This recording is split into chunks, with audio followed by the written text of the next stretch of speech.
Greetings, everyone. I'm Rick Roth from the Ink Kitchen. Also own a business, Mirror Image, decorating business, screen printing, embroidery. And this is a shop talk brought to you by Haynes, Hirsch, and other sponsors, as well as the Ink Kitchen. And I'm pretty happy today to have Stan Banks with us.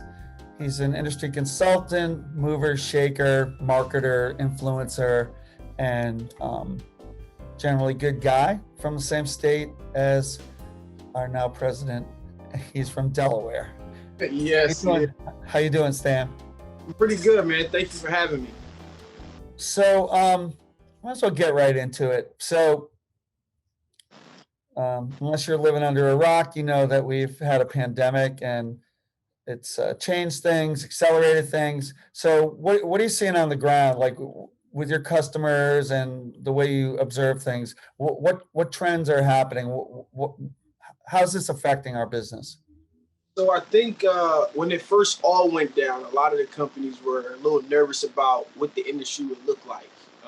But I feel like in about a 2 month span, the industry kind of figured out where it was headed with the mask and different things like that.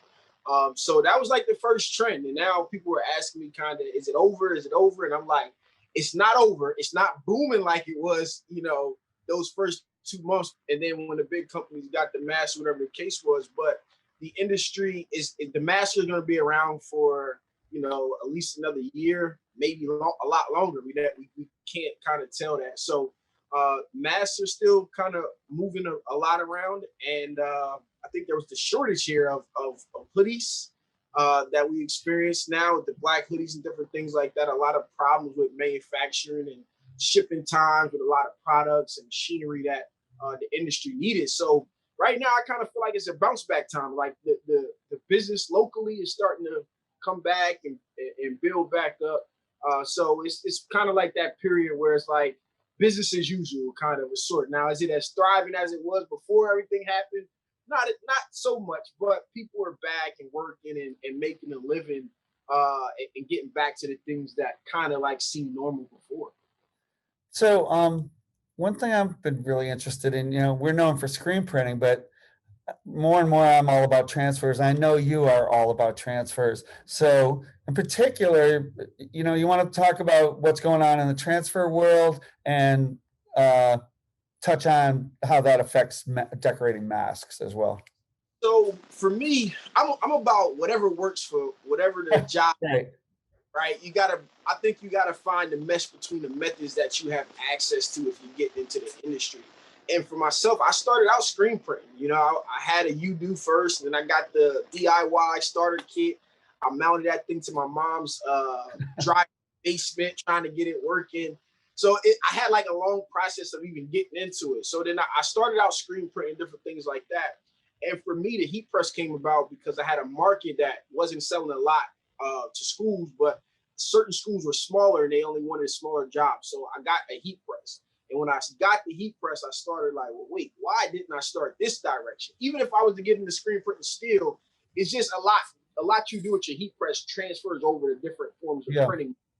And then every shop you walk into has a heat press still. So it's not even like that's the one that would go away. But for me, what I find is transfers allows you to do more in small space, right? So if you have a vinyl cutter and you got larger jobs that don't make sense, I just like to use a threshold of 24, but there's a mathematical equation that you can come up with to figure out where it's like vinyl's more profitable and then where screen print jumps in and becomes. So basically, I've been pushing the fact that like, hey, start with your vinyl cutter, start your business, get your feet wet, understand what's going on. And a lot of people are, well, what happens when I get big jobs? If I get a big job, then you order transfers from one of the transfer companies and you're still off and running.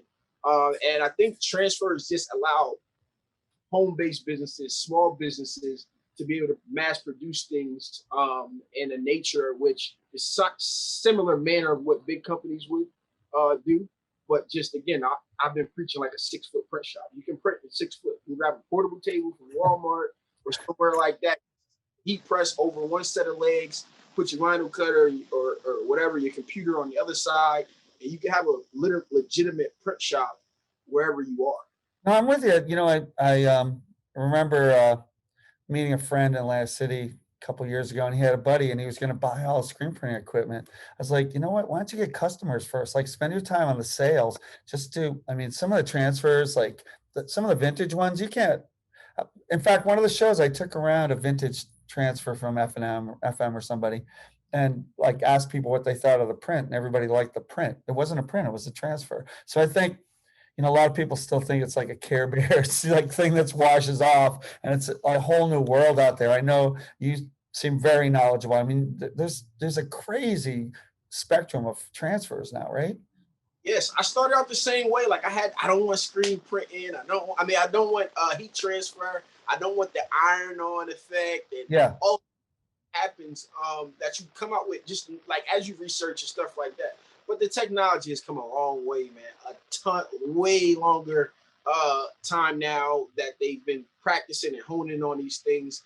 And products, from these companies are legitimate. They work. They don't come off. They, like all of the Yeah. things that who used to feel bad about, we really don't have to worry about. And that just took place over time, as technology gets better, as things get better, it kind of ramps itself up. But there is a world of different technology. One of the new ones is DTF, which is a new phenomenon across the YouTube and the internet right now. Just all of these forms of printing and using transfers that have come around. And yeah, like myself, I'm a big fan of Supercolor and what they have to offer for full color transfers. And it's a lot of small companies as well, and the big ones as well too, that create great products. In this industry, I feel like people were so used to doing things one way, and that was the only way that I was allowed to be done. And we see now that that's not the only way. And I came out to pretty much help people start their business and make their life a little bit easier. And I feel like heat transfers is a easy way with a lower learning curve to get into the industry. And then you can figure out if you want to get a DTG printer later, if you want to get into screen printing as a setup later, if you want to, all of these different avenues.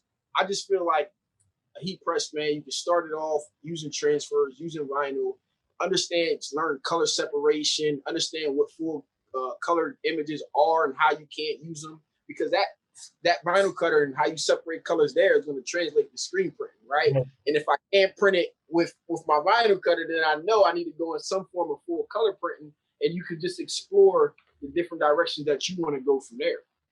No, it's something you said early on. I think it's true. It's like, depends on what you're trying to do. There's like so many ways that you can decorate a garment.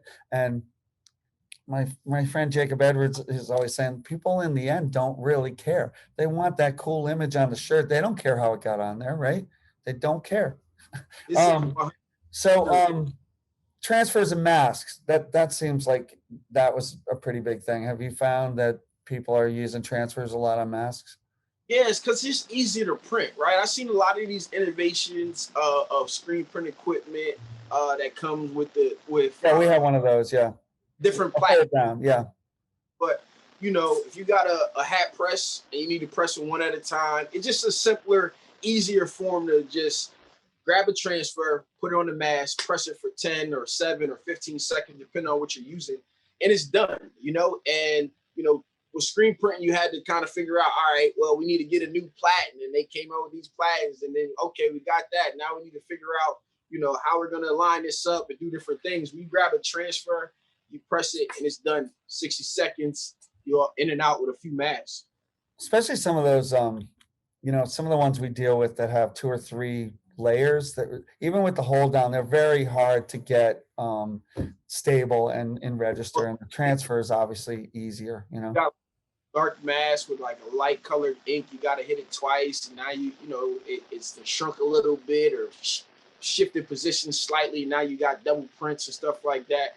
Transfers seem to make mask printing a lot easier in my standpoint.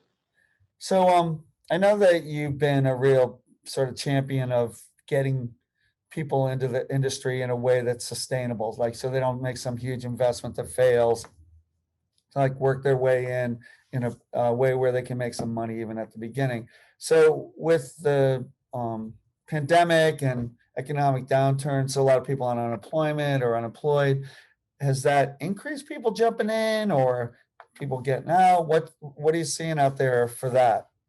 People are getting in. People had now had the time to research and they weren't going to work. So they had this time to do something with. And honestly, a lot of people started, heat press sales, everybody sold out, which they probably would have Wow. sold if they had, the shipments coming in, but everything slowed up. So there was a period where like, I can't get this press, can't get this press, I can't do this, can't do that. But a lot of people got into the industry because, like I said, I like this industry because it sells itself. If you make shirts, people need them. It's not like you gotta, I did a lot of jobs and hustles over the years, but like in photography, I had to get out and had to go sell my services and try to convince people that it was worth the money at some point, right? They had to value it.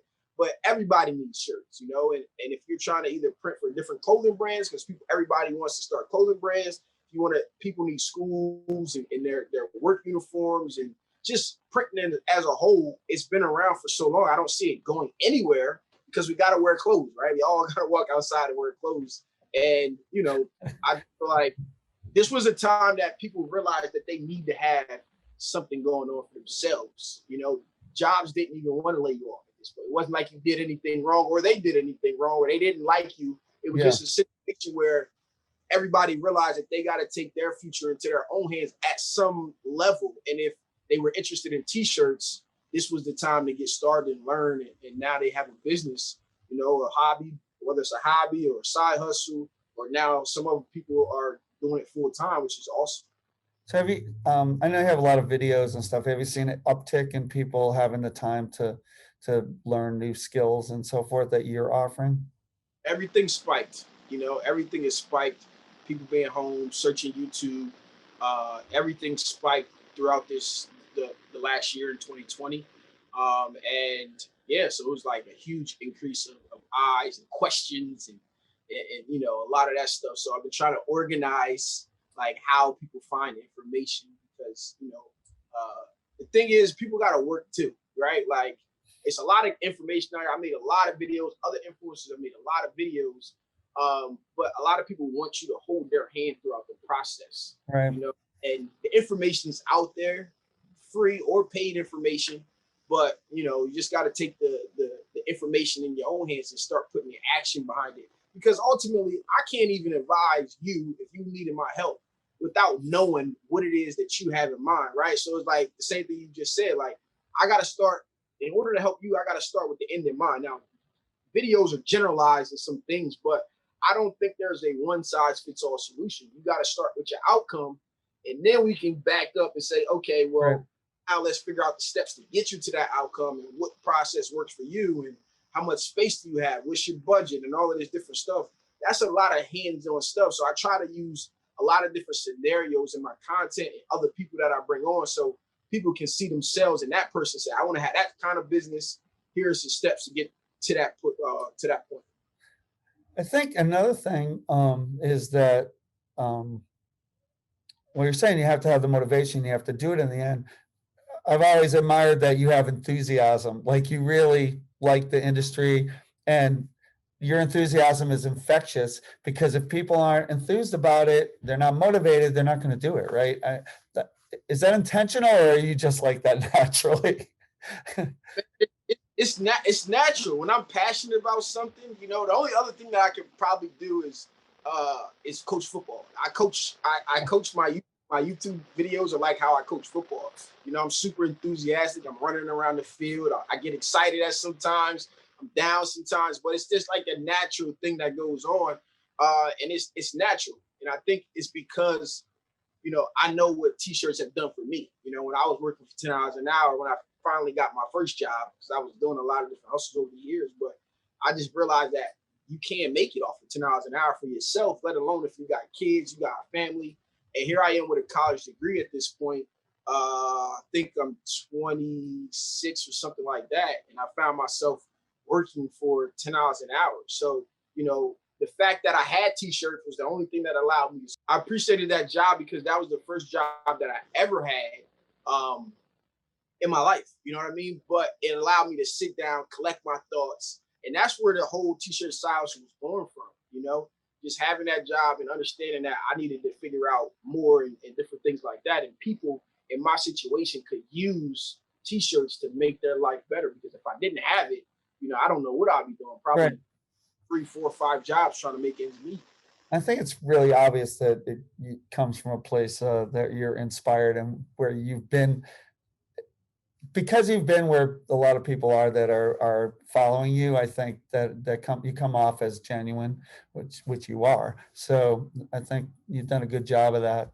Um, so in the transfer world, have you seen anything really cool lately? Like new stuff in the last Well, year or so? I think, Super Color I found back in the beginning of last year at the ISS show in Long Beach where I met you. Yeah, I was huge on that. I love their product. So that was kind of like the new thing for last year. But right now it's DTF printing and what the future looks like for DTF printing because they're converting these home printers and they're a little bit cheaper than white toner printers. The quality's supposed to be durable and last, different things like that. So that's going to be the thing to watch over the next year or two to see where that technology goes. The first round of anything is kind of like slow, it's yeah. bugs and different things. But it's going to be interesting to see. I think that's the newest phenomenon, like I said earlier. But as far as that goes, we're going to see. I mean, I'm interested in seeing what these samples look like when they get here. And I've been exploring different printer options and stuff like that to test it out myself. But that is kind of like the one thing that is gonna probably shake up a little bit of the industry coming up here. So I know, with the pandemic and can't get in social situations and stuff, everybody's a little stressed out, and how are you keeping your head straight? Like what besides work, how do you, I've asked everybody that I talk to, how are you keeping yourself in line? How are you not stressing out? Do you have other hobbies or like, things you like to do? What's keeping you on the straight and narrow sort of? Well, obviously it's work, right? But I think the point of like what keeps me going at this point is the people I help, right? The messages and the questions I started answering a question every single day at this point from people that of the audience. So the people honestly keep me going because they keep me on my toes. There's a lot of questions from a lot of different angles and Hmm. stuff. But for myself personally, man, it's just about seeing my kids be happy. I've been to Puerto Rico, like the only place that you can pretty much go right now, especially if you don't have a passport. So I've been there like 4 or 5 times. I like Oh, to cool. travel. When the pandemic first hit, they're gonna say, "What are you gonna do without the shows?" Right? Like it's no show. What you gonna do? I said, "Well, I've been doing this before I had a show to go to, so I've been Right. working and working and working, and I really enjoy it." So it's like I wake up in the morning trying to figure out, all right, what content am I creating today? Right now, I'm working on a studio uh, outside of here, another location is a store, and then I got another side for a studio to produce content in. And yeah, I just like to travel, spend time with the kids, and just keep working. And helping people is a passion of mine. I think t-shirts are just a vehicle.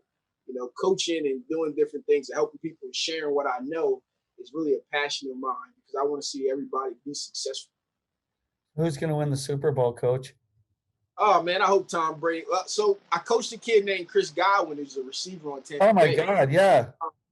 We used to travel around doing 7-on-7, and he started with us as an 8th grader, and we went to Pittsburgh, and he lit it up, and he had a lot of hype since then.